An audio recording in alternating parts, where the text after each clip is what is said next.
মাইয়ারা কোনোদিন বাপের বোঝা হয় না। মাইয়ারা বাপের মাথার মুকুট। ছোট লোকের বাচ্চা। মনা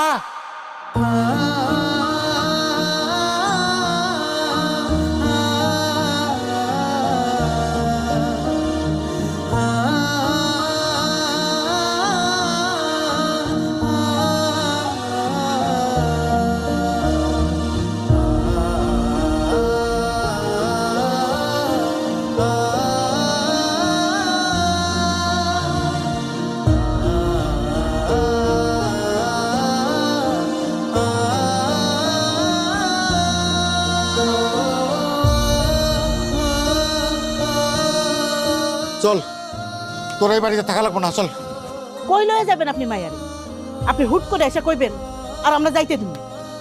তাহলে কি এখন এই বাড়িতে রেখে কি আমার মাইয়ারে বাইরে ফেলাবো? সংসার করতে গেলে একটু সহ্য করণ লাগে। আর বানাইছেন তো কামচোর মাইয়াদারে। আপনার এই কামচোর মাইয়ারে কি আমরা মাথায় দিলা নাচম?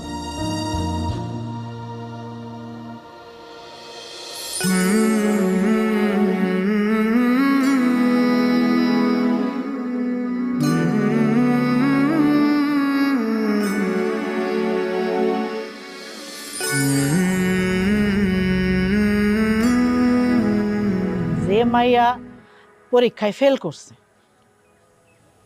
আপনারাই বুঝেন কত অমনোযোগী। রান্নায় অমনোযোগী, কাপড় ধোয় অমনোযোগী, বাড়ির বেবাক কামে অমনোযোগী। বেয়ান সাহেব, আসলে নতুন নতুন সংসারে গেছে তো, আস্তে আস্তে দেখবেন সব ঠিক হয়ে গেছে। তাছাড়া ওর বাপে একটু বেশি আদর যত্ন দিয়ে মানুষ করছে, মেয়েরে তেমন কাজ কাম শিখতে পারে নাই। এই জন্যই তো এই অবস্থা। জন্মের পর যদি শিক্ষা বিচার না করে ঘরের কাম কাজ শিখাইতেন, তাহলে আজকে এই দিন দেখতে হইতো না। আমরা ভালো মানুষ দেখা নিতে আইছি। আমাকে জায়গায় অন্য কেউ হইলে গার ধরে বাবার বাড়িতে পাঠাই দিত। এরকম মাথার বোঝা নিয়ে কেউ সংসার করতো না। এই ময়না, চলো, এই নাটক বাদ দাও, বাড়িতে চলো।